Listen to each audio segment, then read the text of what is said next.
Running Aces Casino and Racetrack is the Twin Cities' premier choice for exciting entertainment, 24/7 gaming and dining, monthly comedy shows, and $1 blackjack with no commission or ante, making it the most player-friendly casino around. Trout Air Tavern at Running Aces offers Minnesota-inspired handcrafted dishes with locally sourced ingredients and the trout that made the area famous. Running Aces Casino and Racetrack, 25 minutes north of downtown. Visit runaces.com. Running Aces, your night out is waiting.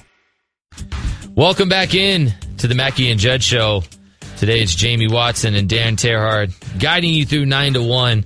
We are very fortunate to have Derek Wetmore in studio here today. And as we go into this kind of pitcher's duel that was yesterday, a 2-0 win for the Twins, a wonderful performance, I'd love to get your perspective on it. Jose Berrios now on the back of several good performances in a row. What are your thoughts when you see the grizzled veteran of Bartolo Colon going against the young stud, Jose Berrios? What were your thoughts when you were watching the game, Derek? Well, so to me, it's just a reminder, and we get these reminders every once in a while. It's a reminder that there's more than one way to do it. That Berrios' style is so different than what Colon is doing now, but even within Colon's career, he's had multiple different sort of, I'd say, iterations of himself as a pitcher. When he came up, I mean, this puts in perspective how long he's been in the league. He faced Paul Molitor in the late 90s, back when Bartolo was with the Indians. That's right. Molly was with the Twins. Wow. And now Paul Molitor is a 61-year-old baseball manager, and that's how long that career spans. I mean, it's amazing. It came through Minnesota last year, and I'm still sort of gobsmacked by just the idea of how long he's been around. But back then he was a power pitcher, 95, 96, 97, just running it up there and blowing fastballs by guys. And he's had to evolve. I mean, as the fastball sort of abandoned him gradually over time, now he's mostly just a control and command, little bit of late life kind of guy. He's 87, 88, and he's throwing fastballs, just not hard contact. Brian Dozier will get a fastball in the middle of the zone, thinks, I'm going to kill this to left field, and maybe he'll just pop up, or he'll just roll over and hit a ground ball or something. It was a reminder yesterday, Jamie, that even just within Bartolo's career, but you look at a guy, Berrios versus Bartolo, there's more than one way to get outs in the big leagues, and I just say hats off to Bartolo for still doing it at 45. Right, 21 years, 3 days older than Berrios yesterday. Impressive. It is impressive. And that's why a lot of guys who are great athletes pick baseball over other sports. Because you can do it till you have that chance at longevity. Sure. Joe Mauer could have played football. Dave Winfield could have played basketball or football. He went with baseball. To have that long career where you can play till you're 40 and in some cases longer. And I thought you had a really great article on 1500ESPN.com, Wetmore's 5 thoughts. Kind of give us that Cliff Note version. The Wetmore's 5 thoughts. J.O. Berrios was great again, outdueling older friend Bartolo Colon. Yeah. Give us a little snippet of that. Sure. You can get the full article on 1500ESPN.com. Yeah. Kind of break that down a little bit, and you've got plenty of other great articles up currently right now. In the columns each Monday, I try to just sort of give you a quick flavor from what you might have missed over the weekend. If you checked out or if you were out on the lake or whatever, and who could blame you with the weather we had this Perfect weekend. time for it. Hey, so fine. Skip out on a couple of Twins games, check out the column, and I'll try to catch you up to speed as quick as I can. Good man. Yeah, so yesterday we talked about Bartolo versus Berrios. I mean, just talked about the matchup there. Secondly, I'm kind of curious, guys, if Berrios is going to get any all-star pub at some point. You see the Twins marketing campaigns. They're really pushing hard for Eddie Rosario and Eduardo Escobar. And you can understand why. I don't blame them at all for wanting to get those two guys into their first all-star game. But there's another guy that I think might be deserving of a first-time all-star, and that's Berrios. It sounds crazy that on a sub-500 baseball team that there are 3 players playing at sort of an all-star caliber level. I really think that's what the Twins have right now. Berrios has pitched himself into that conversation. I talked about that in the column sort of at length about there's probably a half a dozen pitchers you'd say, yeah, I'd definitely rather have this guy than Berrios. But he's moving up to the back half of that list. I mean, I think you could easily make the case that Jose Berrios right now is a top 10 starter in the American League.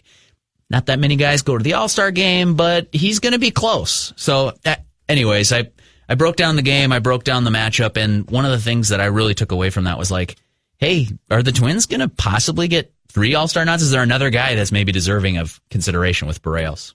Oh, it's exciting. That's pretty cool to think that, look, individually, there's a couple guys having good performances this year. But to see that one performance, to me, that's kind of been a surprise and a disappointing factor, Byron Buxton. Yeah. Playing in AAA right now on a rehab assignment. What have you made of that? I mean, Right. what? And if you can make sense of it, please don't hesitate to give anybody in the Twins organization a phone call, because they would probably love to know too. I wish I could. Call Molly real quick. Yeah. Quick paging one Twins way at Target Field. I don't know. I can't make sense of it, guys. I think that it's been, sort of tandem with Miguel Sano, two of the bigger disappointments really in baseball, not just within the Twins. But these are two guys that were coming into their 24, 25-year-old season with a couple years under their belt, track record, and you thought, all right, this is the year that these two guys blast off, that these two guys become, I hate to use the term, but, cornerstone players. Sure. Sort of that franchise type. Every club has a couple of them, and those were supposed to be the guys for the Twins. Basically haven't contributed much of anything this year. I mean, Buxton still has the defense, but it's been such a disappointing step back that all of the strikeouts are there for Buxton. That last year down the stretch, Jamie, we saw him for, I want to say 2 months, might even be a little more than 2 months, where he was not only a Gold Glove center fielder, but he was also one of the better hitters in the league. And you put those two things together, at 24 years old, he was one of the best players in all of baseball for 2 months. So then to have him, come back this year, and injuries played a part of it, for sure. But now to be on a rehab assignment, and they're trying to fix his swing while he's down there. It's not just he's trying to get healthy. It's that he's had to work on things while he's there. I mean, I think it's an incredible disappointment for the Twins. The one thing I will say is that in every sort of kernel of pessimism, there's that optimistic view of it too, which is that the Twins are here, and they've done it without their two supposed superstars. Buxton might be close to returning, and if he comes back into the lineup as the Buxton that we saw last summer, I mean, that's a huge boost for the Twins. It's really hard to overstate how important that could be for Minnesota's lineup if Byron Buxton is back to being that guy. We'll see if it happens, and it could be sooner than later. Going into the season, you're talking about maybe possibly 3 players for the Twins worthy of looking at for an All-Star. Going into the season, if you had said there were 3, which 3 would you have said? Yeah, those Sano, Buxton, and maybe Berrios. Yeah, he probably would have been on that list. Yeah. That's what's so incredible. Like, you can say the Twins have had bad luck this year. I think that'd be fair to say. Injuries to their starting catcher, starting first baseman. Their shortstop got suspended for half the season. Their third baseman is now playing single-A baseball. Their center fielder has been on and off the field and injured, and those two guys were supposed to be their superstars. Mm-hmm. Oh, and by the way, last year's opening day starter still has yet to see a mound in the major leagues this year. Like, that's, so you can point to that and say a lot of bad luck. That's too bad. The flip side, the optimistic view of it is like, some of these guys are coming back. Jorge Polanco's going to be back soon from his suspension. Byron Buxton could be back very shortly, possibly as soon as tomorrow, guys. So these sort of things have all gone terribly wrong, and that's why the Twins are where they are. Flip side of that is, hey, they could go on a little run here in the second half with some of the guys that they're getting back. Well, to your point about that run, as we talked to Derek Wetmore, senior editor of the senior web editor of 1500ESPN.com, here today, thanks to the Canopy Group. The question is, 8 games back of Cleveland right now, along with Detroit. Mm-hmm. You said they could go on a run. Can they go on a run? Do you think that they are actually able to do it? Because we talked, late June, 8 games back, and the AL Central, are they done? So a little bit of background is required. Yes, I think they're done, but there's always that kernel of optimism. Okay, you heard it here first, folks. That's done. We're out of time. Actually, Thank guys, you, Derek. It's better than that. So the background on this show, I pronounced them dead on May 1st. And everyone was saying, you're crazy, you're crazy. Did you wait that long? Yeah, I know. It felt like it was April 3rd. No, Dave. I let them get a couple of home series before I said, this ship has sailed, pack up your tents. And why are you so negative, Yeah, Derek? Get ready for the 2019 season, see in Fort Myers. So within the context of saying that it's probably done, I was saying one of two things. I was saying that, hey, the Indians, they've got off to a slow start, but they're just a better baseball team. Top to bottom, they've got the talent, 25-man roster, depth in the minor leagues. They're just a better baseball team. They won 102 games last year. Yeah. So that's going to be a steep mountain to climb. And then the second thing is there's just so many dominant sort of American League teams in the wild card race that the Twins are out of that race. Their only hope now, guys, is that American League Central. And so while I say they're done, because I'm defending myself from May 1st, that I'm hoping that prediction is right, we root for ourselves to be right all the time in sports media. But within that, if they handle their business against Cleveland, they do have a better shot at this thing. Here we are, late June, still haven't seen the Indians sort of skyrocket and take off and bury other teams. So they're kind of hanging around. They're making it interesting. It's going to be a big hole for the Twins to dig out of, but given the way Cleveland has played, I mean, I do still see it as a realistic possibility. And we've got Derek Wetmore in studio talking Twins in between the segments, just talking baseball, telling jokes. This guy, you're a funny guy. You're not just a baseball guy. You are not just, you're extremely well versed. Jamie, you'd be the first person to accuse me of that, but I appreciate it nonetheless. Funny how? Like a clown? Yeah, like I make you laugh? Exactly. And obviously you can hear much, much more.